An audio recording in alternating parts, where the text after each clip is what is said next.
Bismillahirrahmanirrahim. Alhamdulillahi rabbil alamin. Wassalatu wassalamu ala nabiyyina Muhammad wa ala alihi wa ashabihi ajma'in.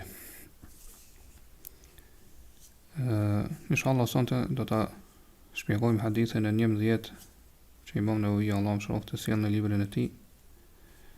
Dhe thot an Abi Muhammedin al-Hasan ibn Ali ابن علي بن أبي طالب سبط رسول الله صلى الله عليه وسلم وريحانته رضي الله عنهما قال thot përcillet prej Abu Muhammedit Hasan ibn Aliut ibn Abi Talibit, nipit të dërguarit sallallahu alaihi wasallam dhe barzilokut e tij, Allah qoftë i kënaqur me ata dy, se ka thënë: hafidhtu min rasulillahi sallallahu alaihi wasallam, i kam mbajtur mend edhe i kam mësuar për mend prej pejgamberit sallallahu alaihi wasallam këto fjalë: da' ma yaribuk ila ma la yaribuk, lëra atë për të cilën ke dyshim edhe shko te ajo për të cilën nuk ke dyshim, ose vepraj atë për të cilën nuk ke dyshim.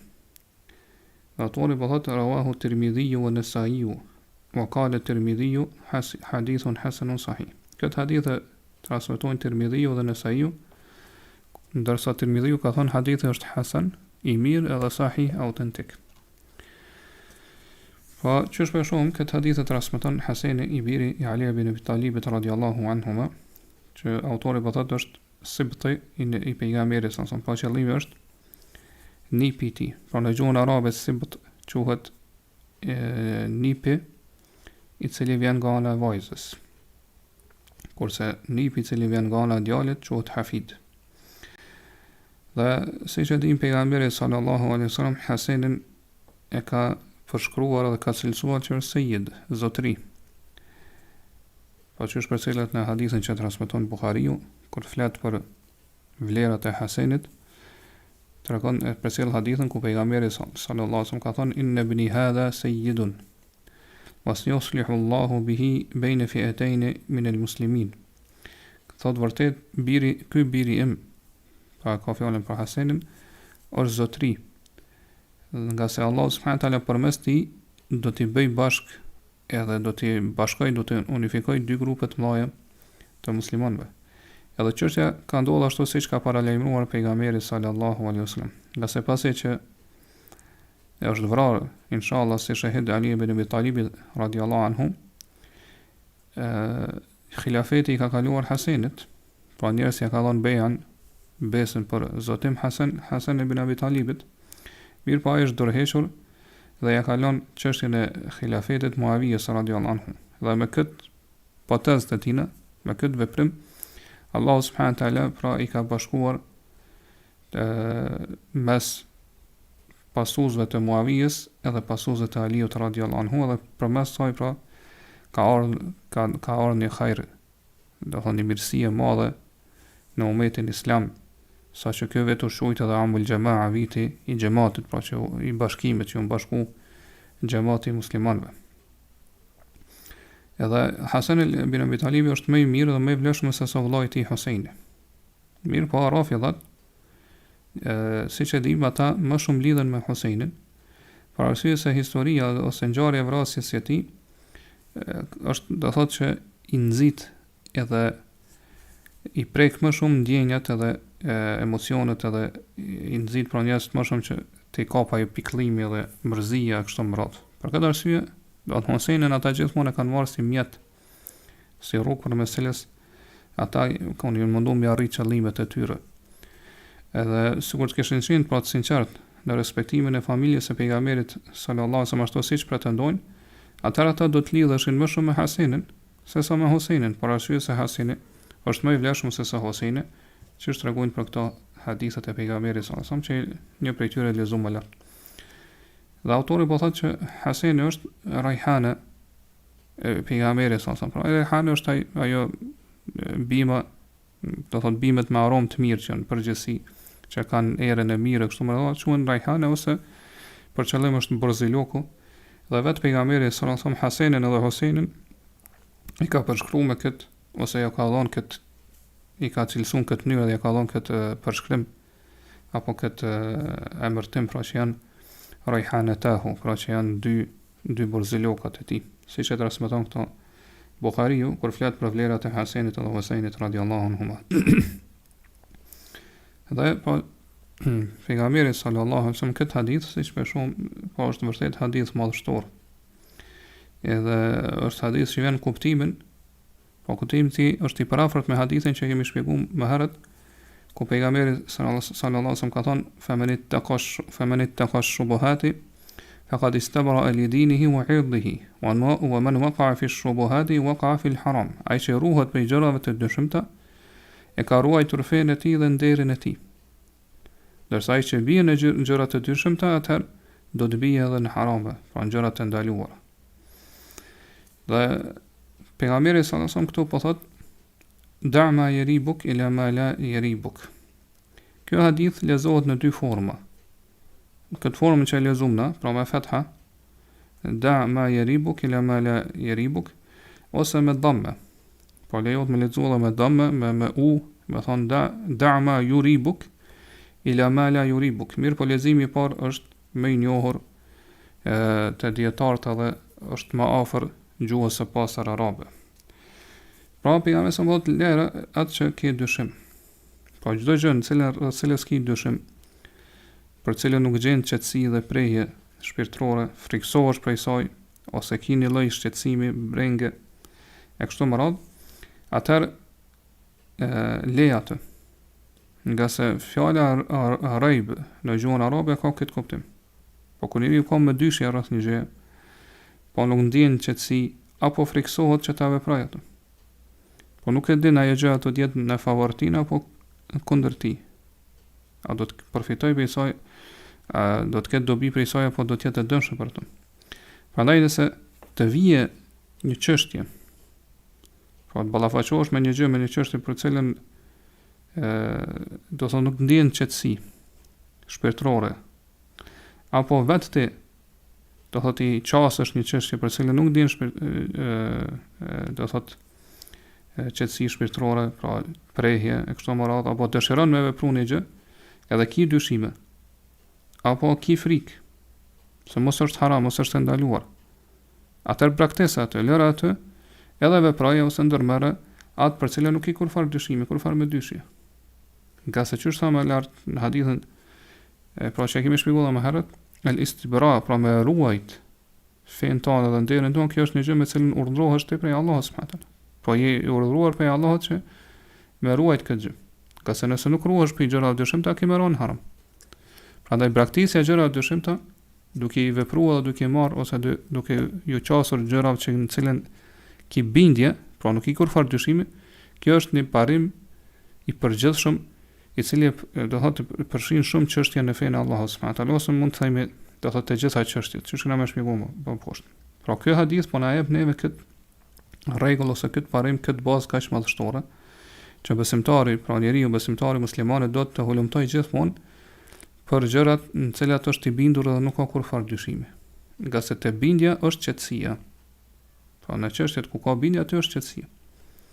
Edhe njeriu kur të arrin bindjen, atëherë patjetër që do t'i braktis, edhe do t'i lër prapa vetes ato gjëra ose atë çështje për cilën ka dyshim. Mirë po nëse jeni me dyshje për një çështje të caktuar, a është halal apo është haram, a është e lejuar apo është e ndaluar, atëherë këtu njeriu do të me rujt fenë e tij, që sa më lart. Do të me rujt fenë tonë, do të me rujt nderin tonë. E çysh arrihet kjo? A kjo arrihet pra kur ti i braktis ato. Këto gjëra dyshimta, edhe do thotë i vepron ose ju drejtohesh, ju qasesh atyre gjëra, cilat je i bindur që janë halal. Këtë mënyrë e ke rujt fenë tonë dhe ke rujt nderin tonë. Pra ke rujt fenë tonë, je largu pi haramit, je afru më shumë ka Allahu subhanahu wa taala. Po ke rujt edhe nderin tonë, nga se njerëz nuk flasin për ty. Për shembull, nëse ki të paqartë një çështje të pasurisë, pa cilën do të më përfitu, me çfarë do metodë ose mënyre qoftë. A është halal apo është haram? A është e lejuar apo është e ndaluar? Po ki me dyshje, nuk e din. Do thotë je konfuz rreth kësaj çështje. Atëherë leja ato që është e dyshimt për ty, për cilën rreth cilës ke do thonë me dyshje. edhe merre atë pasuri për cilën je i bindur edhe si kur farë dyshime që është halal. E njëjta thuhet edhe për ibadetet, për adhurimet. Po themi për ibadetet në shumës, nga se për qëllim me ibadetet në shumës janë ato ibadete që janë si simbole, si shenja dalluese të fesë islame. Pra dietarët kur e definojnë ibadetin, pra adhurimin, edhe e sjellin këtë fjalë njëjës. Edhe për qëllim e kanë pra gjitha ato gjëra që hyjnë në definicionin, në përkufizimin e ibadetit. Që kemi thonë më herët, një prej përkufizimit e ibadetit është që ibadeti është emër përmbledhës, ose është emër që i përmbledhi të gjitha ato vepra dhe fjalë, qofshin të jashtme apo të brendshme, të cilat Allah subhanahu wa taala i don edhe është i kënaqur me to. Mirë, po kur dietarët thonë ibadetet, adhurimet në shumës, atëherë për qëllim e kanë ibadetet që janë që arabisht mund sha'air, pra që janë shenja, simbola dalluese të islamit, që është namazi, zakati, agjërimi, haxhi e kështu me radhë. Do thotë ibadetet që janë shenja dalluese të fesë islame.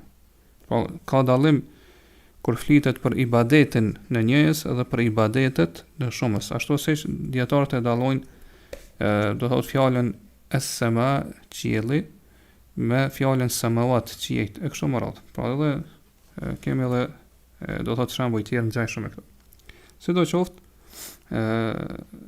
do thotë ky hadith vërtet është një parim, një bazë madhështore prej bazave të fesë tonë, shariatit, fesë Allahu subhanahu wa taala. Edhe në këtë hadith hyn të gjithë do hon praktikja edhe lërja anësh të gjitha atyre gjëra për cilat ka dyshim njeriu, besimtari musliman. Por çdo gjë që ka dyshim, lëra ato. Edhe do thot ktheju ose çasju, merre, veproje, do thot atë gjë për cilën je i bindur që është e lejuar. Dhe nëse njeriu vepron kështu, atëherë pra nuk ka kurfar mëkati, kurfar gjënoje te Allahu subhanahu wa taala. Apo do thon ndonjë gjë që ndërlidhet me fenë e tij apo me nderin e tij e kështu me radhë. Do thon në këtë kuptim kanë hadithe të shumta. Këtë kuptim e kemi një fjalë shumë të rëndësishme të Abdullah ibn Mas'udit radhiyallahu anhu, i cili ka thonë da'i al-wahid alladhi yaribuk ila arba'ati alafin la taribuk. Pa që përmend këto Ibn Rajab në librin e tij Jami' al-Ulum al-Hikam. Fallat braktese lëra një çështje për cilën ke dyshim. Pa ajo që sjell dyshim është e paktë është një. Edhe ktheju ose shko te ato 4000 çështje për cilat nuk ke dyshim. 4000. Pra ajo që muslimanët ka dyshim rreth saj, janë gjëra shumë të pakta. Kurse gjëra për cilat muslimani nuk ka kurfar dyshime, kurfar me dyshe, janë shumëta. Abdullah ibn Mas'ud bëhet 4000. Do kjo është vetëm si shembull, po ato janë shumëta.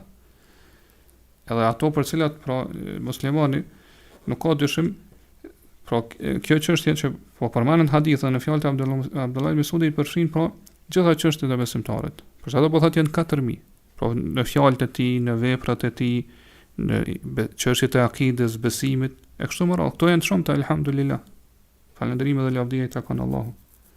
Prandaj ajo rreth cilës kanë lind dyshimet praktise, lëre ato.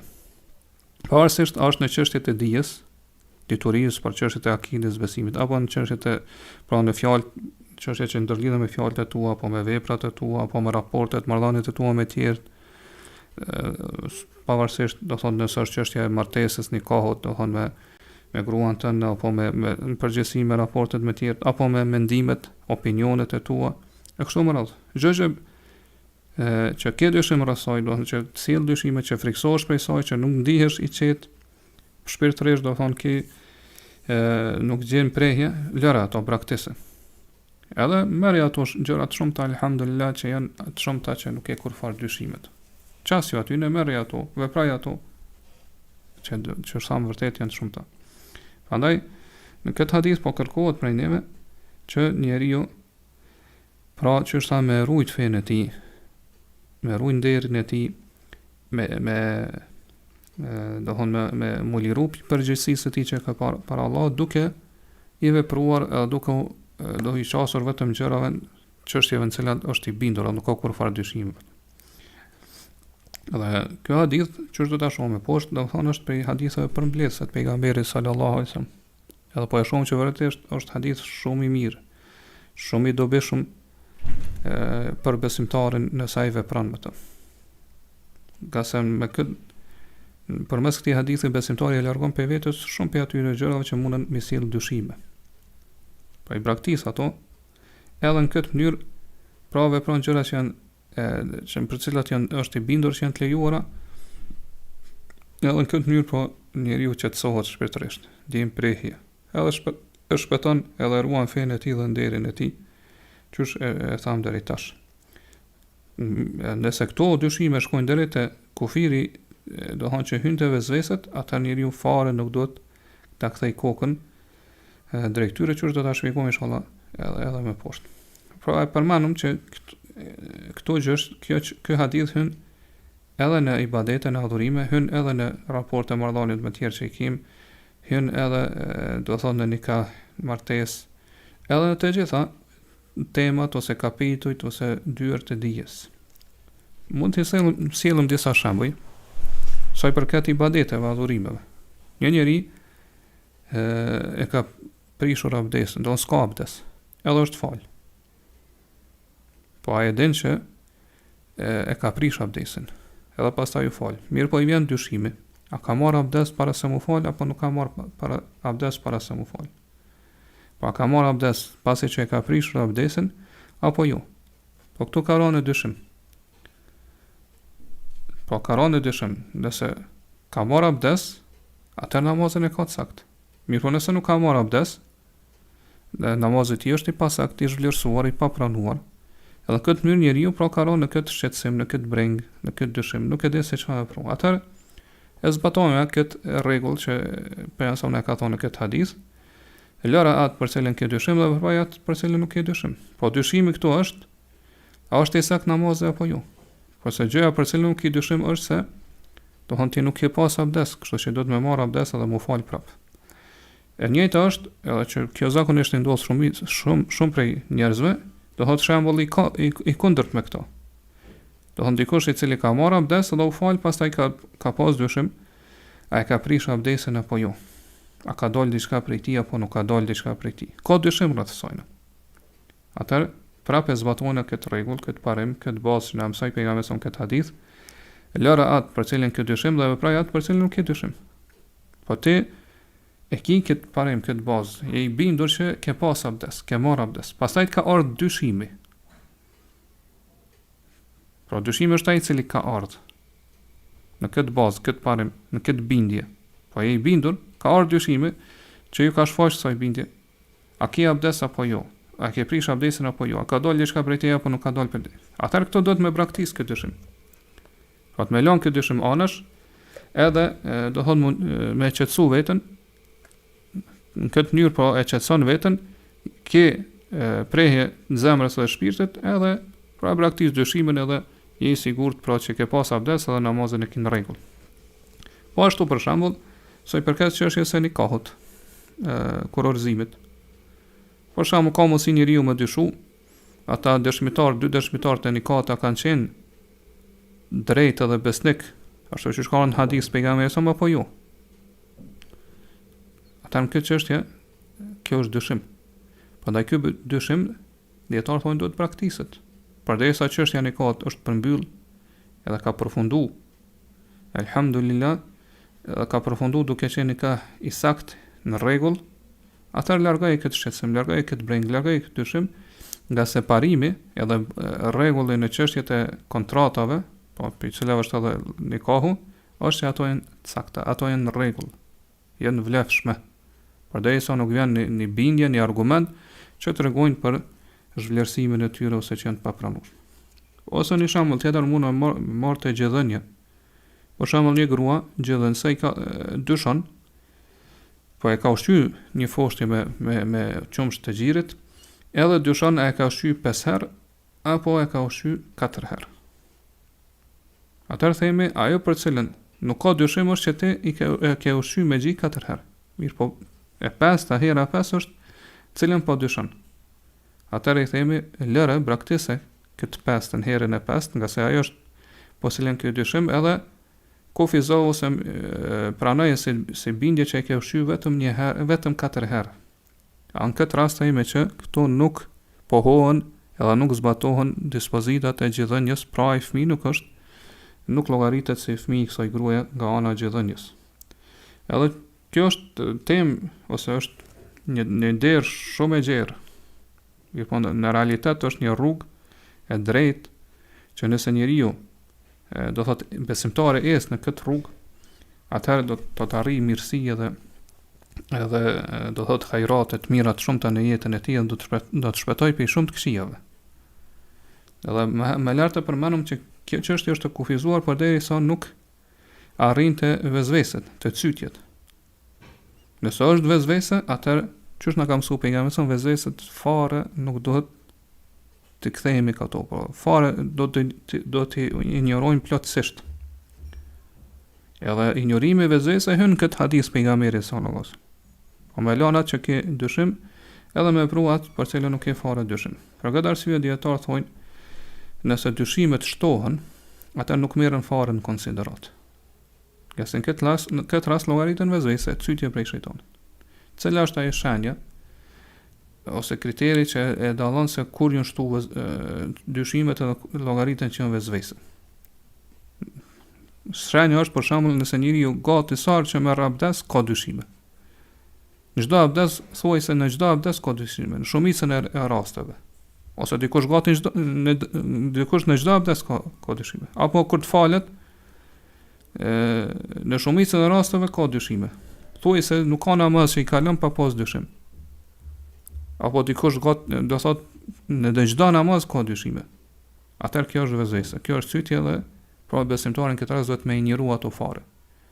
Po fare nuk do të me kthy kokën ka këto vezvese, edhe në këtë rast e ka braktis ose e ka lënë atë për cilën ka dyshim edhe e vepron atë për cilën nuk ka dyshim. Në shembull tjetër, nëse në rrobën tënde ka rapa pastërti, ndyrësirë, edhe I ke pastru ato. Mirë po, pastaj ki dyshim, a është largu kjo pa pastërti apo nuk është largu? Ata në këtë rast do të me la dhe një herë. Nga se largimi dhe heqja e pa pastërtisë këtë rast është një gjë për cilën ki dyshim. Po kjo është gjë për cilën ki dyshim. Kurse mos heqja asaj është baza, është parimi. Ata në këtë rast, pra do të me largu këtë dyshim, çush largohet këtë dyshim, duke u kthyer në bazë, duke u kthyer në parim, e që do thot papastërtia ëndër nuk është larguar, prandaj duhet me la me pastru derisa të bindesh ose ta merr mendja që do thot ajo është larguar edhe është hequr. Pasi që e mësuam këtë parim, e shpjeguam, e shtjelluam e kështu me radhë, atëherë do të dim se ka ardhur në disa transmetime të këtij hadithi edhe një shtesë, po që ka ardhur te Tirmidhiu, te Imam Ahmedi në Musnedin e tij dhe në librat e tjerë, që pejgamberi ka vazhduar ka thonë fa inna sidqa tuma'anina wa inna al-kadhiba riba. Nga sa thot gjëja e vërtet është qetësi. Pra gjëja e cila është e vërtet e sakt, aty njeriu gjen qetësi. Kurse gënjeshtra është do thonë dyshim. Po gjërat që janë gënjeshtra rreth tyre ka, gjërat që janë pa vërteta rreth tyre ka njeriu dyshime. Pra kjo na tregon se çdo vepër në të cilën ka hajër, ka mirësi, shpirti besimtarit gjen qetësinë atë.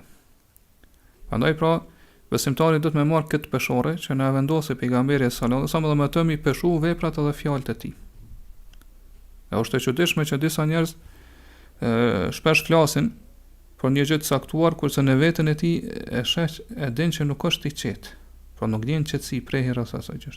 Megjithatë ai do thotë e merr ose I qaset kjo kësaj çështje e vepron do thotë flet rreth saj.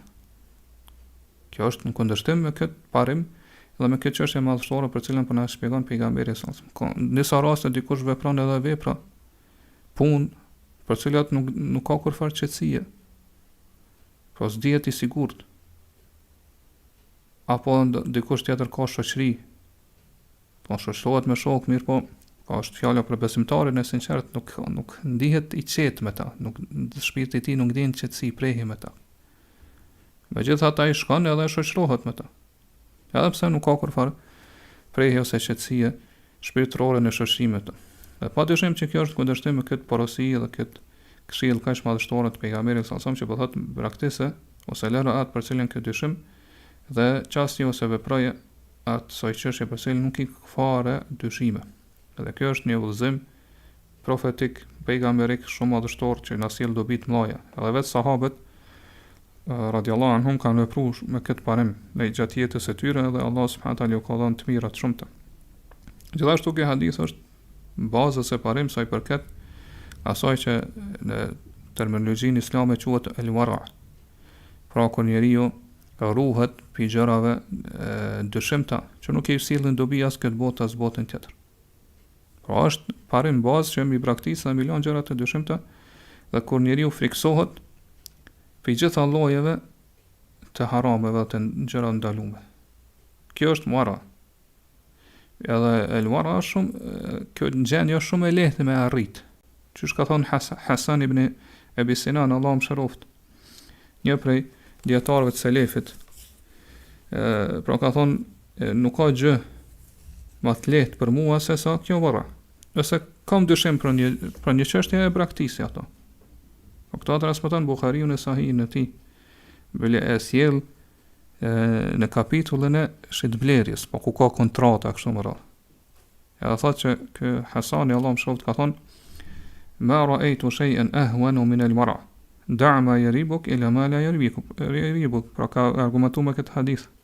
O nuk kam bëj gjë më të lehtë se sa el-wara, pra kjo gjendje ku njeriu ruhet e ruan fenë e tij, nderin e tij kështu më radh.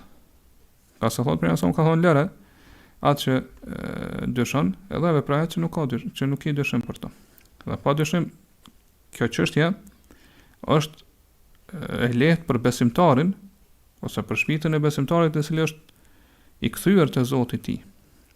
Është kthyer, i nështrohet, i përulet Allahut Zotit e tij. Për to është shumë e lehtë kjo. Për to nëse i vjen e gjë, po cilën ka dyshim, ai e braktis ato më një herë. Edhe i vepron vetëm gjërat, çështjet, veprat, punë të cilat nuk ka kurfar dyshimi rreth tyre. Në këtë mënyrë që është deri tash, pra njeriu arrin qetësinë e shpirtit edhe atë prehjen e zemrës. Edhe vërtet kjo është një çështje shumë e qartë në fenë e Allahut subhanahu wa taala. Pastaj këtu kemi një dobi nga shkenca e hadithit, ku Tirmidhiu po thot hadithi është hasanun sahih. Kurse hadithi padyshim që është autentik, është i saktë sahih. Mirë po, fakti që këtu Tirmidhiu i ka bërë bashkë këto dy shkallë ose nivelet hadithit, pra edhe është hasan, edhe është sahih, kjo gjë ju ka sjell probleme dietarët më vonë shumë se çfarë ka pas për qëllim Imam Tirmidhiu në këto raste kur ka thonë për një hadith caktuar është hasan edhe sahih, pra edhe është i mirë edhe i saktë.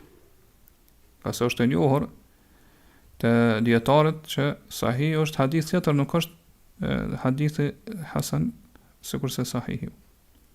Pa dietarët e kanë dhënë hadithin në disa lloje. Për shembull është sahihun li dhatihi, sahih në veten e tij, po që i plotson kushtet e hadithit sakt.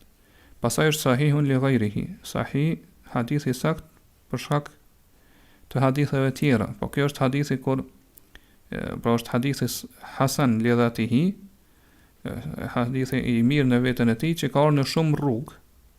Kur ka për shumë rrugë, për shumë transmetive është ngrit në nivelin e hadithit që është sahih li ghayrihi. Pastaj kem hadithin hasan li dhatihi, që është hadith hasan i mirë në veten e tij. Po hadithi hasan në veten e tij është hadithi që i plotson kushtet e hadithit sahih, autentik, përveç një kushti që është kushti i dobtit që përmendet në kushtet e hadithit sahih, ajo që transmetuesi me pas dopt, pra me perfekcionu memorizimin e hadithit, qoftë në gjoksin e tij, pra në zemrën e tij apo librit për i cilit transmeton. Pastaj kemi hadithin hasan li ghayri, hadithi që është i mirë duke u bazuar në hadithe tjera. Kjo është hadithi i dopt, mirë po që nuk dobësia e tij nuk është e madhe, edhe ka ardhur prej shumë transmetime, prej shumë rrugëve, prandaj e ngrit në nivelin e shkallën e hadithit hasan, po hadithi është i mirë duke u bazuar në transmetime tjera, në rruga tjera. Edhe kemi do thot e llojin e fundit hadithi që është daifi, hadithi i dopt, i cili ka shumë lloje.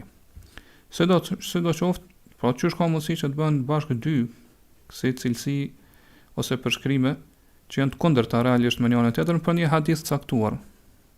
Edhe më thonë është hadith hasan edhe sahih. Dietarët i kanë përgjigje kësaj.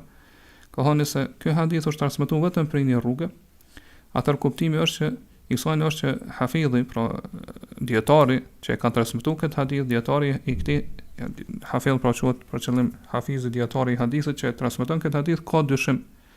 A ka arrit ky hadith shkallën e hadithit sahih apo ende ka mbetë në shkallën e hadithit hasan? Po nëse hadithi transmetohet vetëm prej një rruge. Mirë po nëse hadithi transmetohet prej dy rrugëve, atëherë qëllimi është se në njëra prej këtyre rrugëve hadithi është sahih, i sakt, kurse në rrugën tjetër hadithi është hasan i mirë. Pastaj këtu kemi edhe një dobi tjetër se cili prej këtyre prej haditheve është më i fortë. Hadithi që përshkruhet ose thuhet që është pa vlerësuar që është sahih, i sakt, apo kur i jepen këto dy atribute ose këto dy përshkrime që është edhe sahih, i sakt edhe i mirë, edhe sahih edhe hasan. Përgjigjja është varësisht në atë prej asaj që e tham më lart, nëse hadithi vjen prej dy rrugëve, atër hadithi që thuhet është hasan edhe sahih, po varësisht për shkak se ka ardhur prej dy rrugëve, një rrugë është i mirë, një rrugë është i saktë, ky hadith është më i fortë se sa hadithi tjetër që për të thuhet vetëm është sahih, pra që ka ardhur vetëm prej një rrugë. Kurse nëse hadithi ka ardhur prej një rrugë edhe përshkruhet që është hasan edhe sahih, atër ky hadith është më i dobët se sa hadithi për cilin thuhet që është vetëm sahih, që është vetëm i saktë. Për arsye se hafidhi i atij hadithi, pra dietari që transmeton hadith, atë hadith që është më lart ka dyshim.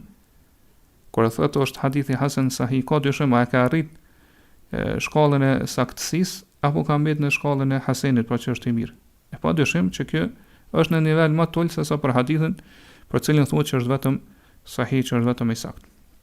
Në këtë hadithi përfitojmë do thotë dobi shumë të tjera, për tyne është se feja islame nuk kërkon për historive të saj që t'jenë të kalojnë jetën e tyre, të thonë në adhurimet e tyre, në çështjet e tyre, në raportet e tyre, e kështu me radhë me dyshime.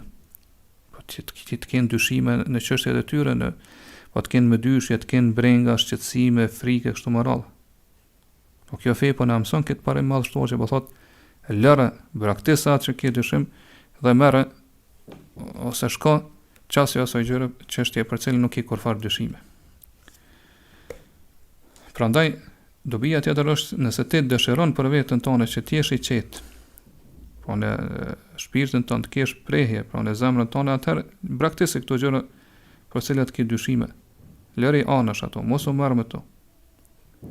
Sidomos nëse këto dyshime vijnë pasi që e ke përfunduar po në adhurim të caktuar. Nëse ke shqetësime pasi që ke përfunduar adhurimin, atëherë braktisi ato. Mënyrë që do thotë të shpëtosh me lejen e Allahut subhanahu wa taala këtyre brengave, këtyre frikave dhe shqetësimeve. Për shembull, nëse një njeri ka bërë tavaf rreth Ka'bës, edhe mos e ka përfunduar tavafin, ka shkuar te makami i Ibrahimit për mi fal 2 rakate që është sunet mi fal, do thotë mas tavafit. Edhe kur ka shkuar aty te makami i Ibrahimit, ka dyshu. Ai ka bërë 7 rreth, është sill pra 7 herë rreth Ka'bës apo 6 herë. Çfarë vepron këtë rast? Përgjigjja është që nuk vepron asgjë, pra nuk ndërmarr asgjë. Ka sa dyshimi ka ardhur pasi që e ka përmbyll, pasi që e ka përfunduar adhurimin. Përveç nëse është i bindur plotësisht 100% që do thotë ai ka bë vetëm 6 rreth, atëherë kthehet e bën edhe një rreth. Kuptohet nëse nuk ka pas do thotë kohë, nëse kjo mes këtij dyshimi dhe përfundimit të tavafit nuk ka qenë një kohë gjatë, në distancë kohore e madhe. E në gjaj shumë thejme edhe për namazin. Njeriu për shembull mbasi që e ka fal namazin, ka dhënë selam, e ka përfunduar namazin, ka dyshu ai fali 3 apo 4 rekate. Mbasi e ka përfunduar namazin. Çfarë vepron këtë rast? Përgjigjja është nuk vepron asgjë. Por nuk e kthen kokën fare nga ky dyshim. Nga se esenca, baza është që namazi është i saktë. Përveç nëse është i bindur plotësisht 100% që i ka fal vetëm 3 rekate. Atëherë kthehet, e fal edhe 1 rekat, kuptohet nëse çështëm distanca kohore nuk është e gjatë mes këtij dyshimi edhe namazit, do thotë është distancë kohore e shkurt, kthehet, e fal edhe 1 rekat, jep selam, i bën 2 sejdë për sejdë të harresës edhe jep selam prapë. Dobia tjetër është se çuçi përmano më lart pejgamberi sallallahu alaihi wasallam vërtet janë zënë ato fjalë përmbledhëse. Por Allah subhanahu taala e ka dhënë këto si mrekullim me cilën e ka ndallu prej pejgamberëve tjerë që është përmend këto vetë për në një hadith tjetër. Por Allah ja ka mësuar me thonë fjalë të pakta, të shkurtëra, mirë po që përfshin domethënie dhe kuptime shumë të mëdha. Për këtë arsye nëse dikush do të mundohej që pra të shpjegonte këto 2 fjali që i ka thonë për këtë hadith, praktisa atë që për cilën ke dyshim dhe shkot ajo gjë për cilën praktisa atë për cilën ke dyshim edhe shkot ajo gjë për cilën nuk ke dyshim, këto 2 fjali. Sigur dikush të mundohej të shpjegonte, do thotë të shtjellonte ato e kështu me radhë, atëherë do të dilte një vellim shumë i madh në librin e tij, edhe madje nuk do të arrinte ti përmbushte edhe ti plotësonte të gjitha ato kuptime dhe domethënie që do thotë përfituan prej këtij hadithi, dhe Allahu di më mirë, inshallah në dersën e ardhshëm do ta marrim hadithin e 12. Allahu a'lam, Allahumma salli wa sallim ala nabiyyina Muhammad wa ala alihi wa ashabihi ajma'in.